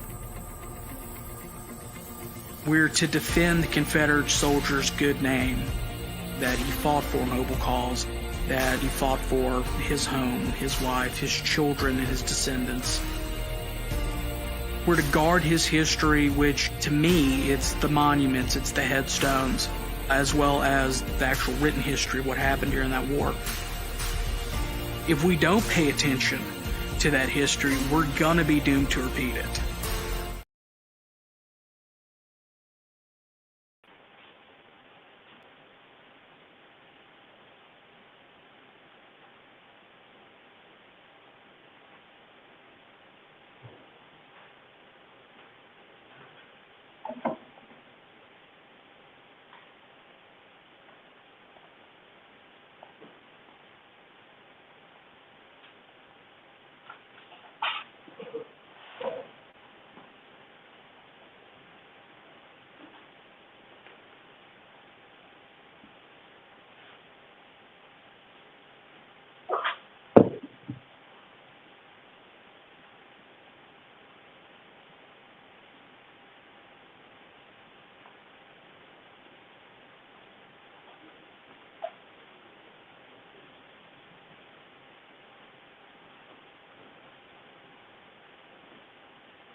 Ladies and gentlemen, I present to you the new commander of Sam Davis Camp, 596, Gerald Nelson, and his list of officers that's going to take care of your family.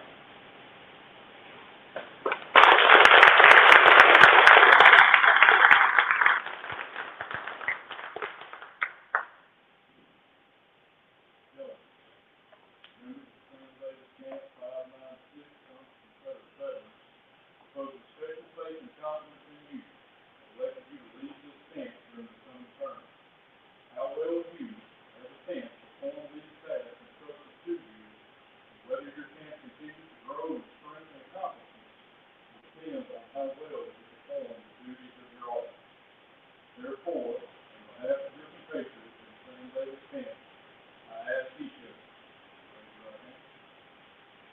Do you pledge yourself in loyalty and dedication to protect, defend, and uphold the Constitution of the United States and the sons of Confederate veterans, faithfully perform the duties of your offices, to regularly attend the meetings of your camp, and to support all the activities of your camp, our division, and our general organization to the best of your ability, so help you God? I do. Gentlemen, thank you. Hereby declare you duly installed in the offices of this camp to which you've been elected. Congratulations.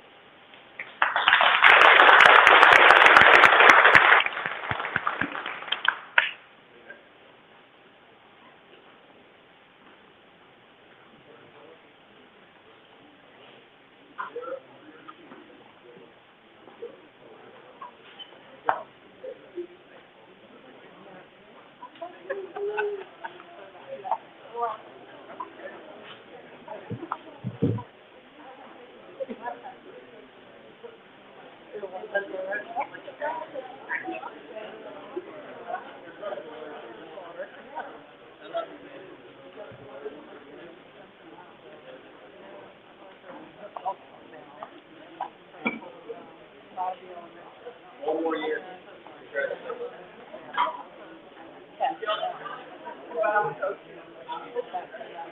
Callie, I thought you from.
I got involved in the SCV because I was essentially born into the organization. My father was a camp commander when I was at a very young age. It is my birthright. My ancestors fought and bled and died because of their sacrifice. It gives me not only the eligibility to join, but it's my duty to join the organization. Their blood flows through my veins. Their struggles and triumphs are what made my family what it was, and in a sense made me who I am today. We're to defend the Confederate soldier's good name, that he fought for a noble cause, that he fought for his home, his wife, his children, and his descendants. We're to guard his history, which to me, it's the monuments, it's the headstones, as well as the actual written history of what happened during that war. If we don't pay attention to that history, we're gonna be doomed to repeat it. We're not just some history club. We are a fraternal organization who is essentially the last guardians whose duty it is to defend American and Southern history. I'm Connor Bond, and I'm a descendant of Captain Nathan W. Slay, a Confederate veteran.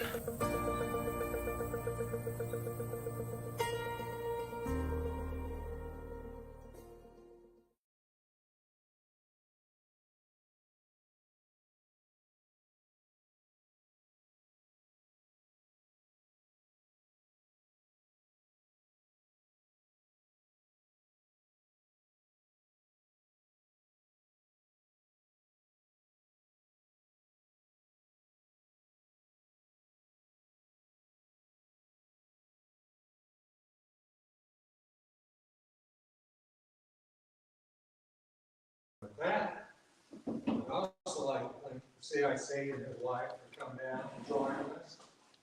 It's a privilege not every camp gets. And I thank Chris Taylor for organizing that for us. I also thank Forrest, Dawes, and Harrison for coming down and being with us today.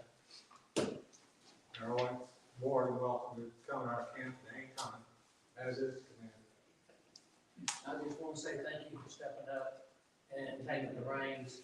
I'm expecting great things out of this camp. And I want to say to the past commander, thank you for a job well done.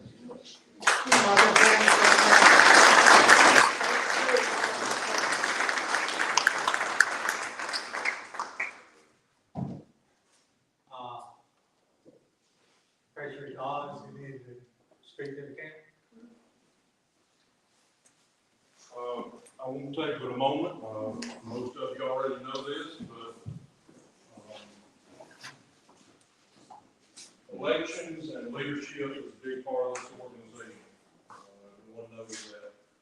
And if anyone wonders why we do what we do, I believe our commander-in-chief has answered that question. If you weren't moved by that story, I really don't know what to tell you. You're in the wrong organization if that didn't move. And with that in mind, as most of you know, I have announced my intention to run for First Lieutenant Commander of the Mississippi Division. And much like what your own commander is saying now, recruitment, action, being out in the community, working on changing our image. But most of all, what I want to promote, and one of the reasons that I felt led to seek this is unity. There's one thing that binds everybody in this room together. And for some reason, we don't always focus on that. We'll focus on the things that divide us. That's what they want us to do. I propose that we focus on what unites us. Everyone in here felt moved tonight. Everyone in here felt a sense of pride tonight. That's why we do what we do. And I humbly ask for your support in seeking this office. And if I am elected, and to be perfectly honest, even if I'm not elected, that's what I'm going to work to do. Because unity will bring numbers, it will bring action, and it will bring a positive image to the Sons of Confederate Veterans in areas that it's not already present. So I thank you for the opportunity to be here this evening. Been able to come down and visit with you all before, and I always enjoy it. I don't know if anybody cannot enjoy being at Beauvoir. So thank you all, and an outstanding evening. Couldn't have gone any better. Appreciate it. And again, whether I'm elected or not, I'm here for the Mississippi Division and for the Sons of Confederate Veterans. So I will do whatever I can to help any one of you that need it. All you got to do is get up. Thank you.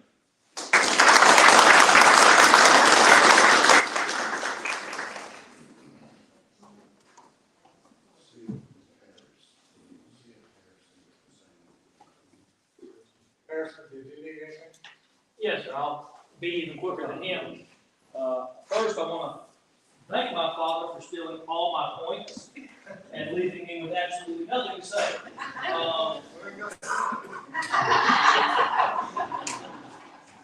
But I'm running for the same reasons. I'm running to be your 5th Brigade Councilman. I'm running because I want to see unity come back. I want to see us rebuild our image into a positive influence in every community that the SCV has a camp in. And I want to see us grow camps. I want to see us recruit more. And I truly believe the main way we can do that is coming back together with unity. You'll hear me say this a lot, but I'm going to be talking a lot on SCV first. That's my thing. I will put the SCV first in all of the decision making if elected to this position. That is the bottom line for me. I want what's best for the SCV, the Mississippi Division, and for Beauvoir, and that's it. I'm going to go ahead and end it there. Again, he stole everything I was going to say. I want to thank him for that one last time, and I ask for your support in the upcoming meeting. And thank you. God bless the South.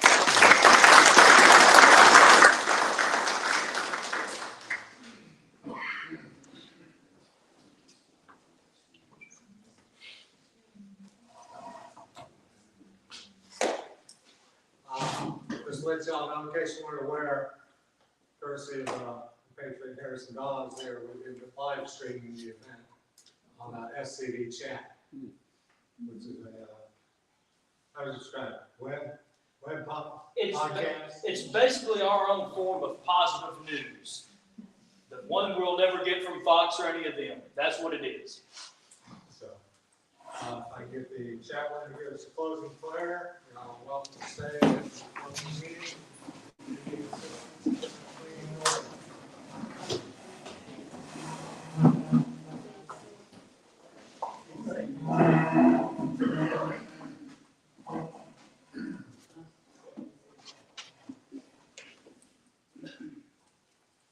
Our dear Heavenly Father, we thank you for allowing us to be here this evening.